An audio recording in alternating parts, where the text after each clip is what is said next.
Hello guys and welcome back to best car picks. നമുക്കറിയാം കിയയുടെ ഇന്ത്യയിൽ പൊതുവെ ഉള്ളൊരു സേഫ്റ്റി റെക്കോർഡ് എടുക്കുകയാണെങ്കിൽ അത്ര നല്ലതല്ല. ആദ്യം തന്നെ ഒരു ക്രാഷ് ടെസ്റ്റ് ചെയ്ത സെൽട്ടോസ് ബെയർലി 3 stars ആയിരുന്നു. അതായത് ചെറിയൊരു വേരിയേഷൻ വന്നിരുന്നെങ്കിൽ അത് 2 stars പോയേനെ. അതുപോലെ സെൽട്ടോസ് ഒരു ആക്സിഡൻറ്റിൽ രണ്ടായിട്ട് സ്പ്ലിറ്റായി പോകുന്നതിൻ്റെ കേസുമായിട്ടൊക്കെ ഒരുപാട് പേര് ക്രിട്ടിസൈസ് ചെയ്തിരുന്നു. പിന്നെ അതിനുശേഷമാണ് കാരൻസ് അവർ തന്നെ സ്പോൺസർ ചെയ്ത് ഗ്ലോബൽ എൻക്യാപ്പിന് ക്രാഷ് ടെസ്റ്റിന് കൊടുത്താണ്. പക്ഷെ എന്നിട്ട് ആ വണ്ടിക്കും 3 star റേറ്റിംഗ് മാത്രമാണ് സേഫ്റ്റിയിൽ ലഭിച്ചത്. പക്ഷെ എന്തായാലും ഇപ്പോൾ ലേറ്റസ്റ്റ് ആയിട്ട് വന്നിരിക്കുന്ന അവരുടെ കിയ സെറോസ് എന്ന് പറഞ്ഞ വാഹനം പറഞ്ഞു വരുമ്പം ഇത് K1 എന്ന് പറഞ്ഞ നമ്മുടെ ഗ്രാൻഡ് ഐറ്റൻ ബേസ്ഡ് പ്ലാറ്റ്ഫോമിൽ വരുന്ന വണ്ടിയാണ്. അതുകൊണ്ട് ആ സമയത്തും കുറച്ച് പേര് പറഞ്ഞിരുന്നു ഇത് സേഫ് ആയിരിക്കും. അല്ല, കുറച്ച് പേര് ഇൻ ദ സെൻസ് ആൾക്കാരുടെ മനസ്സിലൊരു ക്വസ്റ്റൻ ഉണ്ടായിരുന്നു, ഇത് സേഫ് ആയിരിക്കുമോ, ചെറിയ വണ്ടിയുടെ പ്ലാറ്റ്ഫോം അല്ലേ, അപ്പോൾ പിന്നെ അതങ്ങനെ ആവാനുള്ള സാധ്യത കുറവാണല്ലോ എന്നൊക്കെ പറഞ്ഞു. പക്ഷെ എന്തായാലും അതൊക്കെ തെറ്റാണ് എന്ന് കിയ പ്രൂവ് ചെയ്തിരിക്കുകയാണ്. K1 പ്ലാറ്റ്ഫോം ആണെങ്കിലും അതിൻ്റെ അകത്ത് ആവശ്യത്തിനുള്ള വ്യത്യാസങ്ങളൊക്കെ വരുത്തിയിട്ട് തന്നെയാണ് അവർ കുറച്ചുകൂടെ വലുപ്പമുള്ള ഈ ഒരു വാഹനത്തിൽ ഉപയോഗിച്ചിരുന്നത്. സ്ട്രക്ചറൽ റീഇൻഫോഴ്സ്മെൻറ്റ്സ് ഒക്കെ ഉണ്ടായിരുന്നു.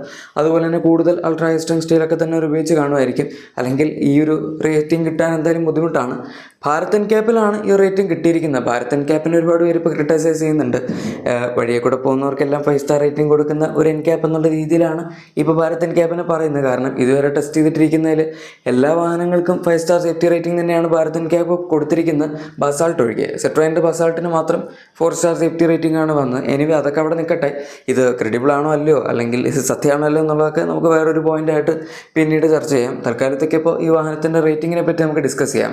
ഫസ്റ്റ് ഓഫ് ഓൾ നമ്മൾ അഡൽട്ട് സേഫ്റ്റിയുടെ കാര്യം എടുക്കുകയാണെങ്കിൽ ഈ വാഹനത്തിന് ഔട്ട് ഓഫ് 30 to 30.21 പോയിൻറ്റ്സ് ആണ് ലഭിച്ചിരിക്കുന്നത്. അതിൽ നമ്മുടെ സൈഡ് മൂവബിൾ ഡിഫോമബിൾ ബാരിയർ ടെസ്റ്റിൽ 16 out of 16 പോയിൻറ്റ്സ് ലഭിച്ചിട്ടുണ്ട്. നിങ്ങൾക്ക് ആ ഒരു ഇമേജ് കാണുകയാണെങ്കിൽ കാണാം, കംപ്ലീറ്റ് പച്ചയാണ്, എവിടെ മഞ്ഞ സിമ്പിൾസ് ഒന്നും വന്നിട്ടില്ല. പക്ഷേ ഫ്രണ്ട് ഓഫ്സെറ്റ് ഡിഫോമബിൾ ബാരിയർ ടെസ്റ്റിനകത്ത് 14.21 out of 16 പോയിൻറ്റ്സ് ആണ് ഈ ഒരു വാഹനത്തിന് ലഭിച്ചിരിക്കുന്നത്. അവിടെ നമുക്ക് നോക്കാനാണെങ്കിൽ ഡ്രൈവർ സൈഡിൽ, അതായത് ഡ്രൈവറിൻ്റെ ചെസ്റ്റിൻ്റെ പോർഷൻ അതുപോലെ താഴത്തെ പോർഷനിലൊക്കെ കുറച്ച് മഞ്ഞ സിമ്പിൾസ് കാണാം. കോ പാസഞ്ചർ സൈഡ് ആണെങ്കിൽ കാലിൻ്റെ സൈഡിൽ മാത്രമാണ് ഒരു മഞ്ഞ സിമ്പിൾ കാണാൻ പറ്റുന്നത്. എന്തായാലും ഇതൊക്കെ കൊണ്ട് തന്നെ ഇതിന് ടോട്ടൽ 14.21 പോയിൻറ്റ്സ് അവിടെ ലഭിച്ചിട്ടുണ്ട്. അങ്ങനെ രണ്ടും കൂടെ കമ്പൈൻ ചെയ്യുമ്പോഴാണ് നമുക്ക് 5 star സേഫ്റ്റി റേറ്റിംഗ് കിട്ടുന്നത്, അതുപോലെ 30.21 പോയിൻറ്റ്സ് ആവുന്നതും. അത്യാവശ്യം നല്ല റിപ്പോർട്ട് തന്നെയാണ് ഫ്രണ്ടിൻ്റെ കാര്യം എടുക്കുകയാണെങ്കിൽ. ഇനി അടുത്ത നമ്മുടെ ചൈൽഡ് സേഫ്റ്റി, അല്ലെങ്കിൽ വേണമെങ്കിൽ റിയർ പാസഞ്ചേഴ്സിൻ്റെ പ്രൊട്ടക്ഷൻ എന്നും വേണമെങ്കിൽ പറയാം. അതിനും 5 star റേറ്റിംഗ് തന്നെ കിട്ടിയിട്ടുണ്ട്. ഔട്ട് ഓഫ് 49ലാണ് അതിൽ 44.42 പോയിൻറ്റ്സ് ആണ് ഈ ഒരു വാഹനത്തിന് ലഭിച്ചിരിക്കുന്നത്. അത് ഒരു 3 രീതിയിലാണ് ടെസ്റ്റ് ചെയ്യുന്നത്. ഒന്ന് CRS ഇൻസ്റ്റലേഷൻ ഉണ്ട്, അതിന് 12 പോയിൻറ്റ്സ് ആണ് ടോട്ടൽ വേണ്ടത്. അതിൽ ഈ വാഹനത്തിന് 12 പോയിൻറ്റ്സ് ഫുള്ള് കിട്ടിയിട്ടുണ്ട്. പിന്നെ വരുന്നത് ഡൈനാമിക് സ്കോറാണ്, അത് ഔട്ട് ഓഫ് 24ലാണ്. അതിൽ ഈ വാഹനത്തിന് 23.42 പോയിൻറ്റ്സ് ലഭിച്ചിട്ടുണ്ട്. പിന്നെ വരുന്നത് വെഹിക്കിൾ അസസ്മെൻ്റ് ആണ്, അതിനും ടോട്ടൽ 12 പോയിൻറ്റ്സ് ആണുള്ളത്. അതിൽ ഈ വാഹനത്തിന് 9 പോയിൻറ്റ്സ് ആണ് ലഭിച്ചിരിക്കുന്നത്. അങ്ങനെയാണ് ടോട്ടൽ 49 പോയിൻറ്റ്സിൽ ഇതിന് 44.42 പോയിൻറ്റ്സ് ലഭിച്ചിരിക്കുന്നത്. അതുപോലെ 5 star സേഫ്റ്റി റേറ്റിംഗ് കിട്ടിയിരിക്കുന്നത്. ഇത്രയൊക്കെയാണ് നമുക്കിപ്പോൾ ഇതിൻ്റെ ഒരു അസസ്മെൻറ്റ് എന്നുള്ള രീതിയിൽ പറയാൻ പറ്റുന്നത്. പിന്നെ സേഫ്റ്റി ഫീച്ചേഴ്സിൻ്റെ കേസ് പറയാനാണെങ്കിൽ ആ കാര്യത്തിലൊക്കെ ഇപ്പോൾ ഒരിക്കലും ഒരു വാഹനത്തിന് സ്കിപ്പ് ചെയ്യാറില്ല. ഇതിനകത്താണെങ്കിലും 6 airbags സ്റ്റാൻഡേർഡ് ആണ്. പിന്നെ ESP, ട്രാക്ഷൻ കൺട്രോൾ, അതുപോലെ വെഹിക്കിൾ സ്റ്റെബിലിറ്റി മാനേജ്മെൻറ്റ് തുടങ്ങിയ എല്ലാ ഫീച്ചേഴ്സും നമുക്ക് ബേസിക് മോഡൽ പോലെ തന്നെ കിട്ടുന്നുണ്ട്. ഇനി നിങ്ങൾ കുറച്ച് ഉയർന്ന വേരിയൻസ് എടുക്കാനാണെങ്കിൽ level 2 advanced air assistance system അവർ കൊടുക്കുന്നുണ്ട്. ഭാരത് എൻക്യാപ്പ് അത് ടെസ്റ്റ് ചെയ്യാറില്ല, അത് പിന്നെയും ഗ്ലോബൽ എൻക്യാപ്പാണ് കുറച്ചുകൂടി ടെസ്റ്റ് ചെയ്യാറുള്ളത്. അവർ ഗ്ലോബൽ എൻക്യാപ്പ് ആണെങ്കിൽ ESP, ഇലക്ട്രോണിക് സ്റ്റെബിലിറ്റി പ്രോഗ്രാം ഒക്കെ ടെസ്റ്റ് ചെയ്യാറുണ്ട്. ഇവർ പക്ഷേ ആ ഒരു കാര്യത്തിൽ ടെസ്റ്റിംഗ് ഒക്കെ ഒരു ഇത്തിരി കുറവാണ്. പക്ഷേ എന്നാലും ഇവർ ടെസ്റ്റ് ചെയ്യുന്ന സ്റ്റാൻഡേർഡ്സ് ഒക്കെ വെച്ചിട്ട് ഇതിന് 5 star റേറ്റിംഗ് തന്നെ ഇപ്പോൾ ലഭിച്ചിട്ടുണ്ട്. പിന്നെ നമുക്ക് പറയാനാണെങ്കിൽ ഇപ്പോൾ ഇതുവരെ ടെസ്റ്റ് ചെയ്തതിൽ വെച്ച് ഏറ്റവും ഹയസ്റ്റ് സ്കോർ ലഭിച്ചിരിക്കുന്ന ഒരു വാഹനം കൂടിയാണ് കിയയുടെ വാഹനം. അതായത് ഭാരത് എൻക്യാപ്പിൽ ടെസ്റ്റ് ചെയ്തതിൽ വെച്ചല്ല ഞാൻ പറയുന്നത്, കിയയുടെ വാഹനങ്ങൾ ടെസ്റ്റ് ചെയ്തതിൽ വെച്ച്. പക്ഷേ ഇതിന് മുന്നേ ടെസ്റ്റ് ചെയ്തിട്ടുള്ള 2 വാഹനങ്ങളും നമ്മുടെ ഗ്ലോബൽ എൻക്യാപ്പിൻ്റെ പഴയ പ്രോട്ടോക്കോൾ വെച്ച് ടെസ്റ്റ് ചെയ്തിരിക്കുന്ന വാഹനങ്ങളാണ്. ആ 2 വാഹനങ്ങളും കാരൻസ് ഇപ്പോൾ സെയിം ആയിട്ട് തന്നെയാണ് എക്സിസ്റ്റ് ചെയ്യുന്നത്. പക്ഷേ സെൽട്ടോസിന് അതിനുശേഷം പിന്നീട് ഒരു ഫേസ് ലിഫ്റ്റ് കിട്ടിയായിരുന്നു. അതിൻ്റെ അകത്ത് ഒരു സ്ട്രക്ചറൽ റീഇൻഫോഴ്സ്മെൻറ്റ്സ് ഒക്കെ ചെയ്തിട്ടുണ്ട് എന്ന് പറയുന്നു. ഉണ്ടെങ്കിൽ വളരെ നല്ല, സേഫ്റ്റി ഇമ്പ്രൂവ് ചെയ്തിട്ടുണ്ടെങ്കിലും വളരെ നല്ലത്. എന്തായാലും ഇതിൽ നമുക്ക് ഒരു കാര്യം മനസ്സിലാക്കാൻ പറ്റുന്ന, കൊറിയൻസ് പണ്ടത്തെ പോലല്ല, അവരിപ്പോൾ കുറച്ചും കൂടെ സേഫ്റ്റി ആസ്പെക്ട്സിൽ ഇമ്പ്രൂവ്മെൻറ്റ്സ് വരുത്താൻ തുടങ്ങിയിട്ടുണ്ട് എന്ന് പറയാം. മെയിനായിട്ട് പണ്ട് ആദ്യം ക്രെറ്റയുടെ ക്രാഷ് ടെസ്റ്റ് വന്നപ്പം അതായത് 3 star റേറ്റിംഗ് കിട്ടിയതിൻ്റെ ഒരു പ്രശ്നം ഉണ്ടായിരുന്നു.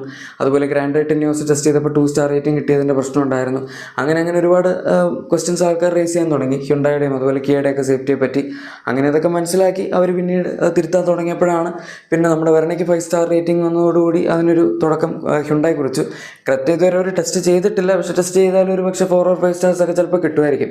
കാരണം അതിനും അവർ അടുത്തൊരു നമ്മുടെ ഫേസ് ലിഫ്റ്റ് കൊടുത്തിട്ടുണ്ടായിരുന്നു. അതിനകത്ത് ആവശ്യത്തിനുള്ള സ്ട്രക്ചറൽ റീഇൻഫോഴ്സ്മെൻറ്റ്സും കാര്യങ്ങളൊക്കെ വരുത്തിയെന്ന് ഹ്യുണ്ടായി പറഞ്ഞിട്ടുണ്ടായിരുന്നു. ഈ ഒരു റെപ്യൂട്ടേഷൻ വെച്ച് തന്നെ മുമ്പോട്ട് പോകാനാണെങ്കിൽ വളരെ നല്ല ഒരു പോക്ക് തന്നെയായിരിക്കും. ഇനിയിപ്പോൾ കാരൻസിനാണെങ്കിലും പുതിയൊരു അപ്ഡേറ്റ് വരുന്നുണ്ട്. അതിന് ടെസ്റ്റിംഗ് ഒക്കെ നടന്നുകൊണ്ടിരിക്കുകയാണ്. ഏപ്രിൽ അവസാനം ആകുമ്പോഴേക്കും ആ വാഹനം ലോഞ്ച് ചെയ്യും. അതുപോലെ അതിൻ്റെ തന്നെ ഒരു ഇലക്ട്രിക് വേർഷൻ ജൂൺ ആകുമ്പോഴേക്കും വരുന്നുണ്ട്. ആക്ച്വലി ഏപ്രിൽ അവസാനം ആകുമ്പോഴേക്കും അത് അൺവെയിൽ ആവുള്ളൂ. ജൂണിലാണ് അതിൻ്റെ IC, അതായത് ഇൻറ്റേർണൽ കമ്പഷൻ എഞ്ചിനുള്ള മോഡലിൻ്റെ ലോഞ്ച് പറഞ്ഞിരിക്കുന്നത്. അതുപോലെ ജൂണിലാണ് അതിൻ്റെ ഇലക്ട്രിക് വേർഷൻ്റെ റിവീൽ പറഞ്ഞിരിക്കുന്നത്. അതുകൊണ്ട് ചിലപ്പം ജൂലൈ ഓഗസ്റ്റ് ഒക്കെ ആവുമായിരിക്കും അത് ലോഞ്ച് ആവാൻ. കിയ എന്തായാലും ഇഷ്ടംപോലെ വാഹനങ്ങൾ ഇന്ത്യയിൽ പ്ലാൻ ചെയ്തൊക്കെ വെച്ചിട്ടുണ്ട്. അതിനിപ്പോൾ വരുമ്പോൾ പിന്നെ കാരൻസിൻ്റെ കേസിൽ നമുക്ക് 2 വാഹനങ്ങളായിട്ടായിരിക്കും ഇനി കാരൻസ് കിട്ടുന്നത്.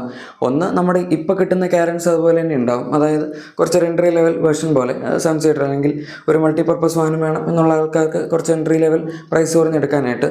പക്ഷേ ഇതിനി പുതിയൊരു S വെച്ച് സ്റ്റാർട്ട് ചെയ്യുന്ന പേരിലായിരിക്കും വരുന്നതെന്നാണ് പറയുന്നത് നമ്മുടെ പുതിയ വാഹനം. അതിനി അവർ SUV ആയിട്ട് വിളിക്കുമെന്നറിയില്ല, ചിലപ്പോൾ വിളിക്കുമായിരിക്കും. അതാണല്ലോ മാർക്കറ്റ് ട്രെൻഡ്. അപ്പോൾ പിന്നെ പുതിയൊരു SUV കിയ 7 സീറ്റർ ആയിട്ട് സെൽട്ടോസിൻ്റെ മുകളിൽ ഇറക്കുന്നു എന്നുള്ള രീതിയിൽ അവർക്ക് വേണമെങ്കിൽ പറയാം. ഉറപ്പായിട്ടും സെൽട്ടോസിനേക്കാൾ കുറച്ചുകൊണ്ട് വില കൂടാനുള്ള സാധ്യതയുണ്ട്.